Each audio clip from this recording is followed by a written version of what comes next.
Adeline Lenoir, je suis conseillère commerce et tourisme à la CCI Haute-Marne depuis 4 ans. Et donc quand je suis arrivée, le sujet de l'accessibilité, c'était pas encore un sujet tellement d'actualité parce que la date limite paraissait encore loin pour les commerçants. Et par contre, en quelques mois, c'est devenu un sujet très important parce qu'on a commencé à en entendre beaucoup plus parler. C'est un sujet sur lequel on a eu de plus en plus de questions et sur lequel on est également de plus en plus présent.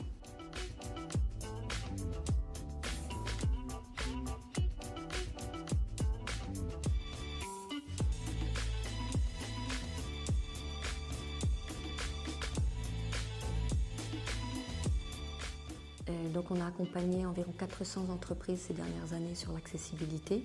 Nous, notre accompagnement, il ne se porte pas du tout sur la partie technique, sur les normes réglementaires de l'accessibilité. Ce n'est pas là-dessus qu'on vient apporter notre compétence et nos connaissances et notre accompagnement. En fait, on vient aider les commerçants sur la suite, c'est-à-dire sur la partie administrative du dossier, parce que toutes les entreprises qui reçoivent du public ont une démarche administrative à faire, même ceux qui sont accessibles doivent envoyer une attestation d'accessibilité disant qu'ils sont accessibles. La mise en place dossier accessibilité, un beau jour, nous on est au courant de rien, on achète un commerce et puis un beau jour on nous dit écoutez, cela va être en vigueur. Comme ça va être en vigueur, il vaut mieux connaître ses obligations et ses droits. C'est dans ce sens-là que la Chambre m'a aidée pour monter un dossier, à démontrer, à faire des papiers que je ne sais pas faire. Heureusement qu'on a la Chambre qui nous appelle en formation, qui nous informe, qui nous accompagne. Donc la Chambre, elle aide dans ce sens-là.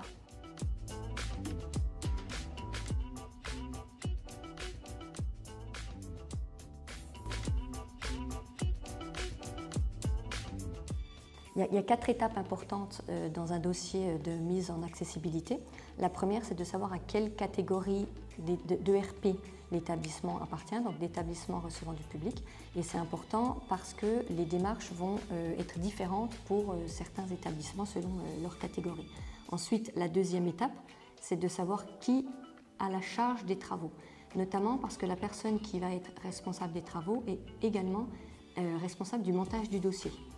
Et ensuite, la troisième étape, c'est de savoir quel est le niveau d'accessibilité de l'établissement, c'est-à-dire de savoir s'il est accessible ou s'il y a des petites choses à faire ou peut-être s'il y a des gros travaux à mettre en œuvre.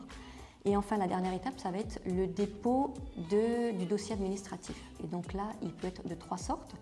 La première sorte, c'est si l'établissement est accessible, donc là c'est une attestation d'accessibilité. La deuxième chose qu'on peut déposer, c'est un ADAP, qui est un agenda d'accessibilité programmée qui va expliquer quels travaux on veut mettre en place pour être accessible. Et la dernière démarche, ça va être une demande de dérogation qui peut être pour motif financier ou pour motif technique. Ensuite, il y a d'autres motifs de dérogation, mais qui sont indépendants complètement du commerce, qui vont être notamment la préservation du patrimoine. Donc là, c'est l'architecte des bâtiments de France qui intervient après le dépôt du dossier.